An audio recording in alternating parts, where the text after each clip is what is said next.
लिंग पुराण में 7 गलतियां बताई है कंगाल होने की। ये गलती अगर आपने भी करी है तो जिंदगी में कितना भी पुण्य करोगे उसका फल नहीं है। आज की कथा को लिखकर रखना, शायद तुम्हारी जिंदगी सवर जाए। लिंग पुराण में 7 गलतियां बताई है व्यक्ति को बर्बाद होने की। पहली गलती है, उसमें से अगर आप स्वीकार कर रहे हैं ये गलती तो समझ लो कि गलती आपने करी है। गंगा जल तो बुलवाया टैंकर भरकर, 21,000 बेलपत्र भी समर्पित कर रहे हो।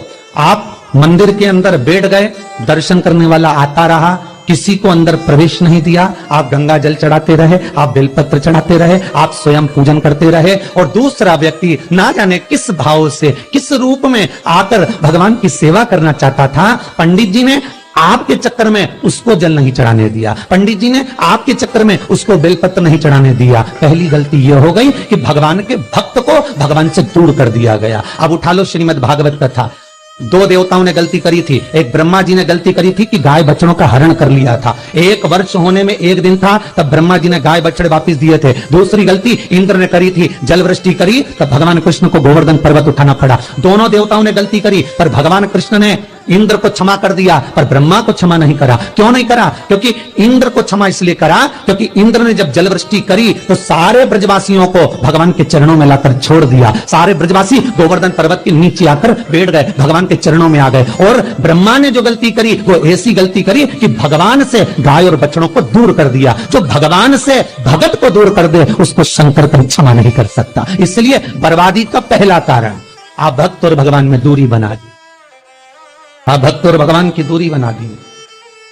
मेरा एक निवेदन हाथ जोड़कर है, हवेली जी हो, ठाकुर जी का मंदिर हो, रामकृष्ण मंदिर हो, शंकर मंदिर हो, किसी भी देवता का मंदिर हो, उसमें भक्त और भगवान में दूरी मत बनवाओ। बन सके तो भक्तों को ले जाकर भगवान के चरणों में छोड़ो। जाओ अंदर दर्शन करो, जाओ पूजन करो, जाओ पाठ करो, जाओ अर्चना करो। आप अगर गंगा जल भी चढ़ा रहे हो, आप अगर बेलपत्र भी चढ़ा रहे हो, 21,000 चढ़ा रहे हो, रोज 1 लोटा गंगा जल पूरे सावन के महीने में तुम टैंकर भरवा के बुलवा के समर्पित कर रहे हो। और निवेदन है एक कोने में बैठकर चढ़ाते रहो, बाकी के भक्तों के लिए कह दो तुम्हारे लिए मंदिर पूरा खुला है, आप खुद चढ़ाओ, आनंद करो, तो शायद तुम बर्बाद नहीं होते। भक्त से भगवान की दूरी होती है तो भगवान सहन नहीं कर पाता। भगवान की जब पूजन कर रहे हो, 21,000 बेलपत्र चढ़ा रहे हो, गंगा का जल चढ़ा रहे हो, चंदन चढ़ा रहे हो, अबीर चढ़ा रहे हो, गुलाल चढ़ा रहे हो, तो तुम्हारे भीतर ये अहंकार, जब तुम पूजन करके उठो तो उठते समय तुम्हारे भीतर अभिमान नहीं होना चाहिए कि मैंने जो अनुष्ठान करा उसके बराबर कोई नहीं कर सकता। वो अभी लंका अधिपति रावण की सोने की लंका हनुमान नहीं जला सकते थे। संहिता उठाई है और रावण संहिता को उठाकर पढ़ी है। हनुमान जी सोने की लंका नहीं जला सकते थे। फिर क्यों जल गई? किस लिए जली वो सोने की लंका? केवल कारण इतना था कि रावण जब शंकर की पूजन कर कर उठता था तो शंकर भगवान से एक शब्द कहता था, भोलेनाथ तुम्हारे सारे भक्तों में मेरे जैसा भक्त कहीं नहीं मिलेगा जो तुमको अपने हाथों पर उठा लेता। बस वो अभिमान ऐसा था कि सोने की लंका जल गई, नहीं तो किसी की सामर्थ्यता नहीं थी कि सोने की लंका जले। आपका धन, आपका वैभव, आपकी सत्ता आपके पास रहेगी, आप पर कर्जा कभी नहीं हो सकता, आप पर कर्जा ठहर नहीं सकता। पर कर्जा क्यों बढ़ा, लंका क्यों जली, क्यों बर्बाद हुए, उसका कारण होगा आपकी अभिमतता। ये दूसरा कारण है व्यक्ति को बर्बाद होने का, अभिमतता। तीसरा कारण कहा सब्सक्राइब करें हमारा चैनल कि भगवान की सेवा तो आप कर रहे हो, ताकि आप भगवान की चाकरी में तो आप लगे हो, वीडियो से भगवान की आराधना भी कर रहे हो, दिया भी लगा रहे हो, धूप बत्ती भी लगा रहे हो, स्नान भी करा रहे हो, पंचामृत स्नान भी करा रहे हो, सारी पूजन अर्चना सब तुम कर रहे हो। पर हो सकता है इस पूजन अर्चना में आप केवल 3 घंटा पूजन करते हो और बाकी के समय किसी न किसी की जीवात्मा को दुख पहुंचा रहे हो।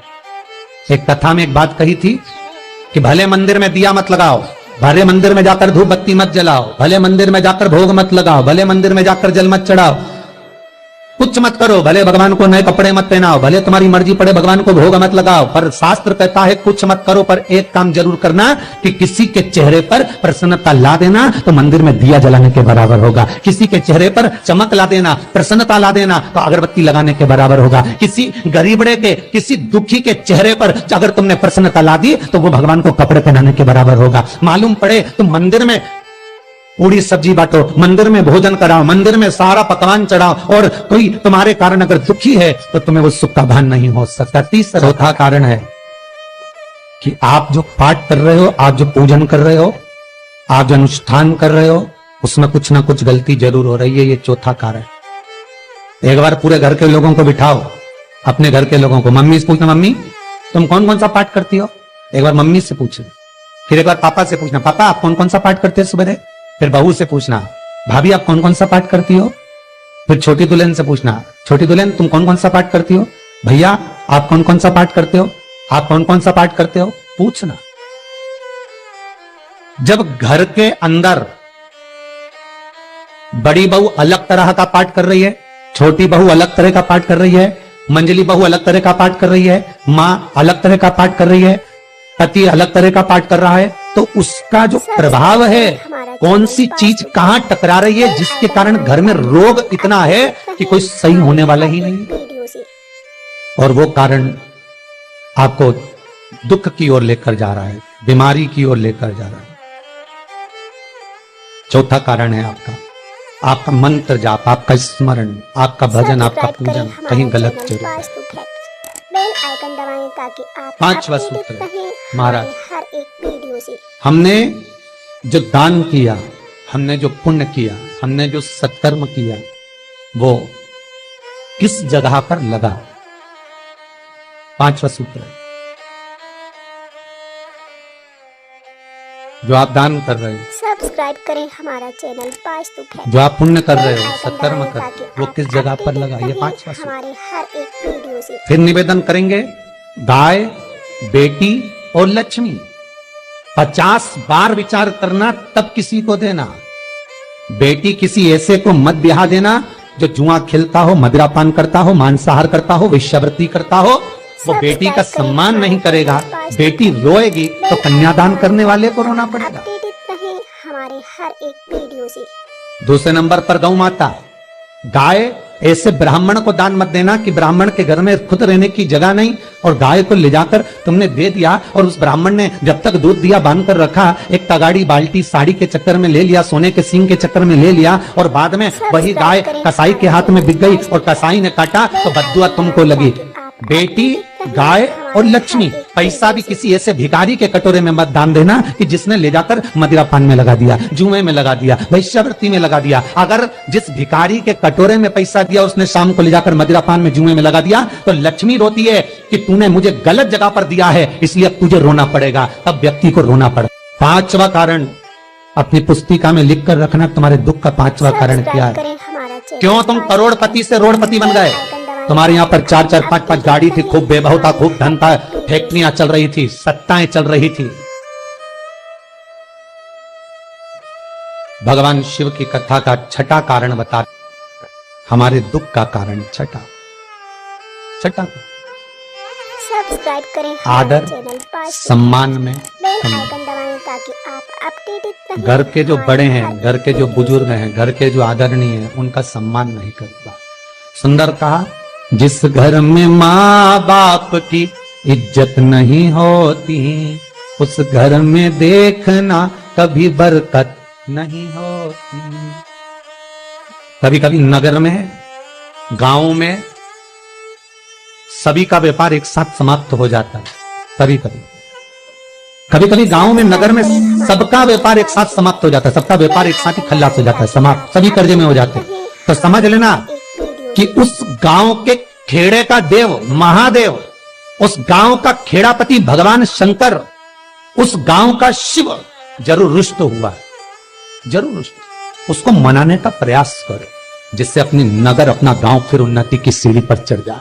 जो अच्छा काम करवा रही है अच्छी कोड़ी आई होगी, सत्कर्म करवा रही है अच्छी कोड़ी आई होगी, और मालूम पड़े एक कोड़ी ऐसी आ गई जो डॉक्टरों में भरवा रही है, सारा की सारा धन मेडिकलों में लगवा रही है, पुलिस में लगवा रही है, कहीं गलत जगह पर लगवा रही है, कहीं एक्सीडेंट में लगवा रही है।